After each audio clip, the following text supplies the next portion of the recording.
చూపెట్టరుగా. ORR అంటే ఇప్పుడు దాదాపు 60,000 కోట్లు, 20,000 కోట్ల రూపాయలు, 30,000 కోట్లు ఉంటుంది అది. ప్లస్ అట్లాగే కొత్త రహదారులు మొత్తం 3-4 నేషనల్ హైవేస్ ఓకే చేసి, మరి అవి మొత్తం కలిపితే 1,50,000 కోట్లు అవుతాయే. మరి అది ఇచ్చినట్టే కదా.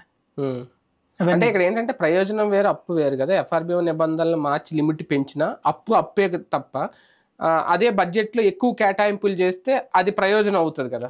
బడ్జెట్లో వీటిని చెప్పరంటున్నా నేను. బడ్జెట్లో ఏ బుర్ర బుద్ధి ఉన్నోడు ఎవడు కూడా ఆ ముక్క రాసి ఆంధ్రప్రదేశ్కి ఇట్లా 1,00,000 కోట్లు ఇస్తున్నాను, 10 లక్షల కోట్లు ఇస్తున్నాను, నేను అందులో భాగస్వామిని కాబట్టి అంటే గనక రేపు పొద్దున ప్రతి ఒక్కటి చెప్పుచ్చు కొడతాడు రాష్ట్రాలు.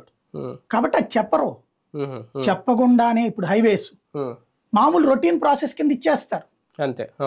ఇప్పుడు హైవేలు 4 హైవేలు తయారవుతుంది. గ్రీన్ ఫీల్డ్ హైవే వస్తుంది బెంగళూరుకి, దీనికి వస్తుంది. అట్లాగే కృష్ణానది మీద 2వ వంతెన రాబోతుంది, 3వ వంతెన రాబోతుంది. ఇప్పుడు కృష్ణానది మీద ప్రకాశం బ్యారేజ్ టర్మ్ అయిపోయింది, కనకదుర్గ వారధి కట్టారు. ఆ తర్వాత ఏ వంతెన ఉంది, ఇప్పుడు ఒకటి కడుతున్నారు, అది జగన్ హయాంలోనే బిగిన్ అయింది. ఇప్పుడు దాని పక్కన ఇంకొక వంతెన కడతారట, అట్లాగే దాని పక్కన ఇంకో వంతెన కడతారట. ఇప్పుడు 3 బ్రిడ్జిలు వస్తాయి.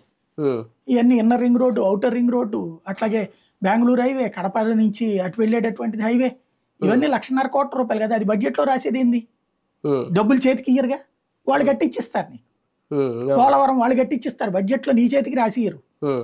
పోలవరం అనేటువంటి దాన్ని ఏం చేస్తారు, ఏదో వేరే సంస్థ నుంచి లోన్ ఇప్పిస్తారు, లోన్ వాళ్ళు కడతారు.